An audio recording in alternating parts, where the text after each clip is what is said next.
శ్రీ గురుభ్యో నమః. శ్రీ మహాగణాధిపతయే నమః. శ్రీ లలితా మహా త్రిపుర సుందర్యై నమః. శ్రోతలకు నమస్కారం.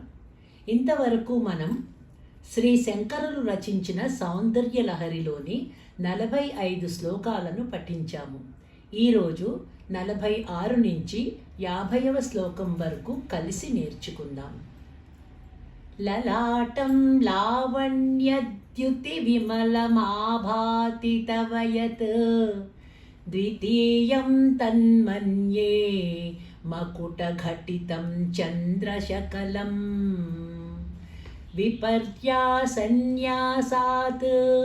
ఉభయమపి సంభూయ చ మిధః సుధాలేపస్యూతిః పరిణమతిరాకాహిమకరః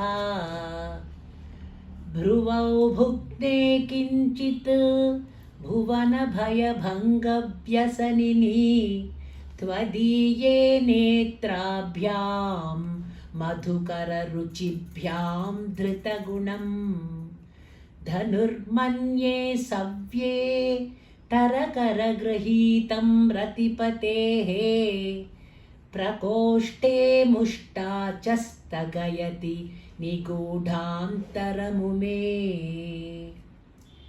అహస్సూతే సవ్యం తవ నయనమర్కాత్మకతయా త్రియామాం వామంతే సృజతి రజనీనాయకతయా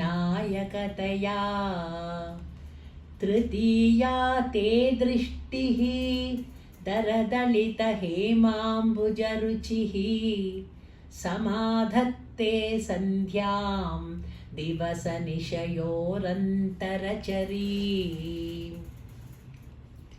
విశాలా కళ్యాణీ స్ఫుటరుచిరయోధ్యా కువలయైః కృపాధారాధారా కిమపి మధురా భోగవతికా అవంతి దృష్టిస్తే బహునగర విస్తార విజయా ధ్రువంతత్తన్నామం వ్యవహరణ యోగ్యా విజయతే కవీనాం సందర్భస్తపకమకరందైకరసికం కటాక్షవ్యాక్షేప భ్రమరకలపౌ కర్ణయుగళం అముంచంతౌ దృష్ట్వా తవ నవరసాస్వాదతరళౌ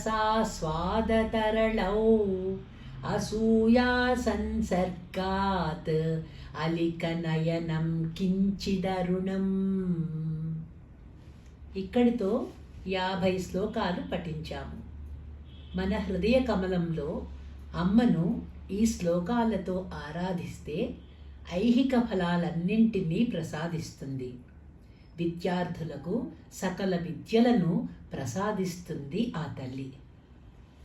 మరో 5 శ్లోకాలతో మళ్ళీ కలుద్దామా? శ్రీమాత్రే నమః.